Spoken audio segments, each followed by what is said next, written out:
قبر پرستوں کے ایک وکیل خادم حسین رضوی، اس کا ایک کلپ دیکھا کہ اس کے ایک پروگرام کے اختتام پر ایک مسجد کے مینارے سے آذان بلند ہوئی، اللہ اکبر کی صدائیں بلند ہوئی، تو وہ کہنے لگا چلو اے اذان تے وابیاں دیئے اے کی ادب اے تے ہے سور دے سور، انا للہ و انا الیہ راجعون۔ یہ جسمانی اور ذہنی مریض، اس کی زبان سے نکلے ہوئے اللہ مالک کی گستاخی پر مشتمل یہ جملے، آذان شعائر اللہ ہے، اسلام کی نشانی ہے، جس میں اللہ کا نام بلند کیا جاتا ہے، رسول اللہ صلی اللہ علیہ وسلم کی رسالت کا عقیدہ عوام کو سنایا جاتا ہے، جس آذان کو کفار بھی سنتے ہیں تو سر جھکا دیتے ہیں، ادب و احترام کرتے ہیں۔ یہ فرقہ پرست مولوی فرقہ واریت کی آگ میں اہل توحید کی نفرت سے اس کا دل کتنا جلا ہوا ہے، اس کے اندر اہل ایمان کا، اہل توحید کا بغض کتنا بھرا ہوا ہے کہ اس اہل توحید کے بغض میں یہ اللہ کی گستاخی کرتا ہے، اللہ کے نام کی توہین کرتا ہے۔ اور اس جرم میں یہ اکیلا نہیں ہے، ہر دور کے اہل شرک کا یہی حال رہا۔ ان کو درس ہی یہ دیا گیا، ان کے بڑوں نے پٹی ہی یہ پڑھائی۔ یہ ہمارے ہاتھ میں ملفوظات احمد رضا خان بریلوی جہلم سے شائع ہوئی، ناشر ہے اس کا بک کارنر پرنٹرز پبلیشرز مین بازار جہلم، اور اس کا صفحہ نمبر 98 ہے۔ رضوی نے جو آذان کی توہین کی، یہ اس اکیلے کا عقیدہ نہیں، ان کی بنیاد رکھنے والے نے، ماضی قریب کے سب سے بڑے تکفیری احمد رضا خان بریلوی قبوری نے ان کو یہی درس دیا۔ صفحہ 98 پہ اس سے سوال ہوتا ہے وہابیہ کی جماعت چھوڑ کر الگ نماز پڑھ سکتا ہے؟ تو جواب میں احمد رضا خان بریلوی قبوری تکفیری کہتا ہے نہ ان کی نماز ہے، نہ ان کی جماعت ہے۔ سائل پھر سوال کرتا ہے وہابیوں کی مسجد بنوائی ہوئی مسجد ہے یا نہیں؟ تو جواب میں یہ ظالم اللہ کے گھر کی توہین کرتے ہوئے کیا کہتا ہے؟ کفار کی مسجد مثل گھر کے ہے۔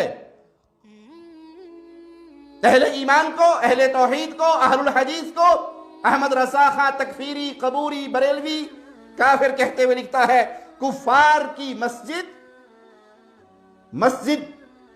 گھر کے جیسی ہے۔ کفار کا گھر، اس مسجد کی کوئی حیثیت نہیں، اس مسجد کا کوئی ادب نہیں، وہ بیت اللہ نہیں، وہ اللہ کا گھر نہیں، وہ عبادت خانہ نہیں، بلکہ کفار کی مسجد مثل گھر کے ہے۔ سائل پھر سوال کرتا ہے وہابی مؤذن کی اذان کا اعادہ کیا جائے گا یا نہیں؟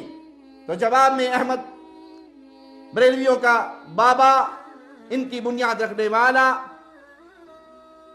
قبر پرستوں کا بانی، تاریخ کا سب سے بڑا تکفیری، اپنی عوام کو درس کیا دیتا ہے؟ جو رضوی کے منہ سے نکلا یہ اس کے گرو نے یہی کچھ سکھایا ہے۔ جواب میں کہتا ہے جس طرح ان کی نماز باطل، اسی طرح ان کی اذان بھی باطل ہے۔ ہاں، تعظیماً اللہ کے نام پر جل شأنہ اور نام اقدس پہ درود شریف پڑھے۔ جو رضوی نے اپنے بابے کی اتنی سی بات بھی نہیں مانی، بلکہ کہا یہ سور کے سور ہیں، ان کی اذان کا کوئی احترام نہیں، نام اس میں اللہ کا لیا جاتا ہے، نام اس میں رسول اللہ صلی اللہ علیہ وسلم کا لیا جاتا ہے، اور یہ کہتا ہے چلو اس اذان کا کیا ہے۔ اس ذہنی مریض نے اہل الحدیث کو سور کہا۔ آئیے قرآن حکیم سے ہم سوال کرتے ہیں کہ یہ قبر پرست، یہ قبروں پہ سجدہ کرنے والے، یہ قبروں کا طواف کرنے والے، یہ مردوں کو اپنے لیے داتا اور مشکل کشا سمجھنے والے، یہ پیروں کی ڈھیریوں پر آ کے خاک چھاننے والے، یہ ان کا تھوک چاٹنے والے، یہ پرلے درجے کے اہل شرک، اللہ کی مخلوقات میں اہل شرک کی حیثیت کیا ہے؟ ان کا مقام کیا ہے؟ یہ اہل توحید کو گالی دیتے ہیں، حالانکہ ان کی اہل شرک کی حیثیت مولا مالک نے کیا بیان کی؟ ان الذین کفروا من اہل الکتاب والمشرکین، اہل کتاب میں سے جنہوں نے کفر کیا اور مشرکین اللہ کے ساتھ شرک کرنے والے، فی نار جہنم خالدین فیہا، ان کا ٹھکانہ ہمیشہ کی آگ ہے، اولئک ہم شر البریہ، اللہ کی ساری مخلوق میں سب سے بدترین مخلوق اللہ کے ساتھ شرک کرنے والے۔ سور بھی اللہ کی مخلوق ہے، گٹر کی گندگی کھانے والا گندا کیڑا اللہ کی مخلوق ہے، لیکن مشرکین کے بارے میں مالک کیا فرماتا ہے؟ اولئک ہم شر البریہ، رب کی ساری کائنات، ساری مخلوقات میں سب سے گندی مخلوق اللہ کے ساتھ شرک کرنے والی۔ تم اہل توحید کو گالیاں دیتے ہو، جنہوں نے اپنا سر کبھی اللہ کے علاوہ کسی کے سامنے نہیں جھکایا، جنہوں نے کبھی اللہ کی توحید میں شرک کی ملاوٹ نہیں کی، ادب کرتے ہیں انبیاء کا، احترام کرتے ہیں اولیاء کا، لیکن اولیاء و انبیاء کو اللہ کی ذات، صفات، عبادت میں شریک نہیں کرتے۔ تم نے شریک کیا، تم نے عقیدے رکھے، وہی جو مستوی عرشتہ خدا ہو کر اتر پڑا مدینے میں مصطفیٰ ہو کر، تم نے اللہ اور اس کے رسول کو ایک ذات قرار دیا۔ تمہارے مولویوں نے نعرے لگائے، ہیکے ہیکے ہیکے جڑا ہی ہیک کو ڈو آکھے کافر تے مشرک ہے۔ تم نے اللہ اور اس کے رسول صلی اللہ علیہ وسلم کو ایک ذات قرار دیا۔ بیٹے دی گال نہ کرمائی، میں کو الف دی سمجھ کے نہیں آئی، میم دا برخا پا کے احد احمد دے وچ اتر آئی۔ اللہ احد، مصطفیٰ کا مبارک نام احمد صلی اللہ علیہ وسلم۔ تم نے کہا احد اور احمد میں میم کی مروڑی کا فرق ہے، یہ میم کا حجاب اللہ پہن کر احمد بن کے اس دنیا میں آیا ہے۔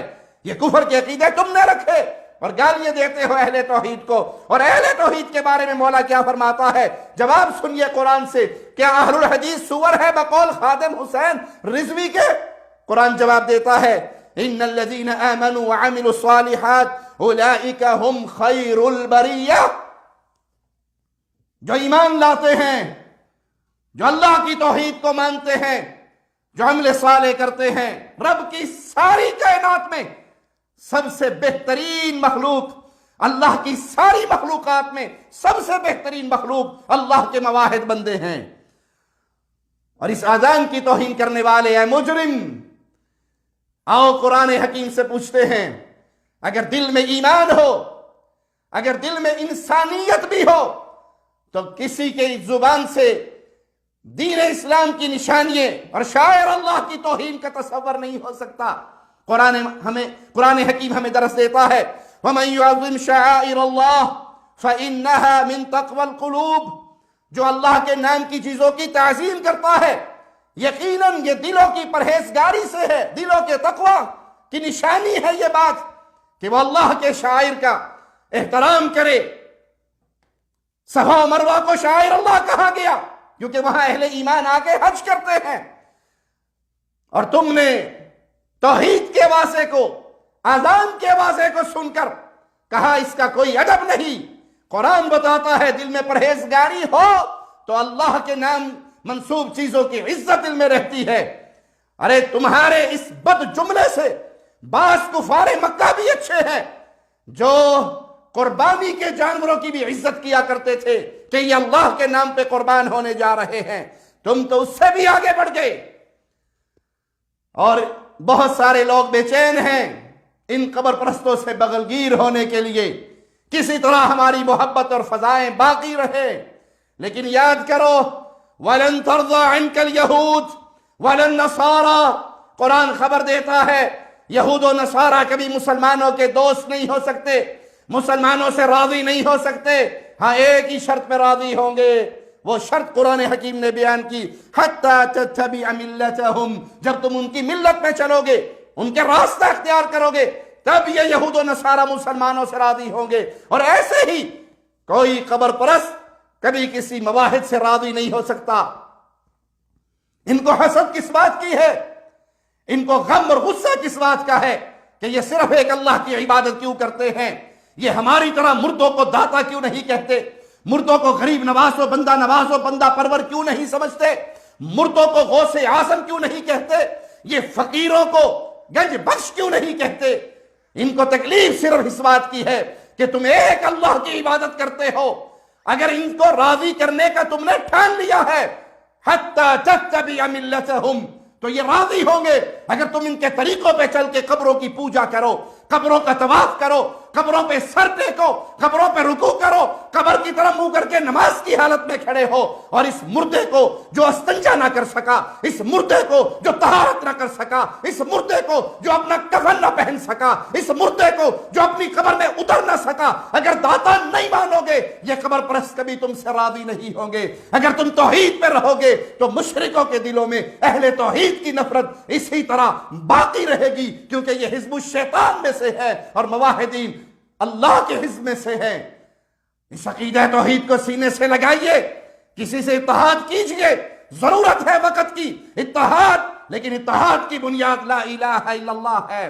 اگر کسی کو اہل توحید سے ایسی نفرت ہے کہ وہ اذان کے احترام بھی نہیں کرتا اور اہل ایمان کو سور قرار دیتا ہے، اور تم پھر بھی اس کو گھٹنے ٹیک کر اس کے سامنے ماتھا، اس کے ہاتھوں پہ بوسے دینے کے لیے تیار ہو چکے ہو، تو اپنے ایمان کی فکر کیجئے۔ موحد کبھی توحید پہ کمپرومائز نہیں کرتا۔ اللہ سے دعا ہے اللہ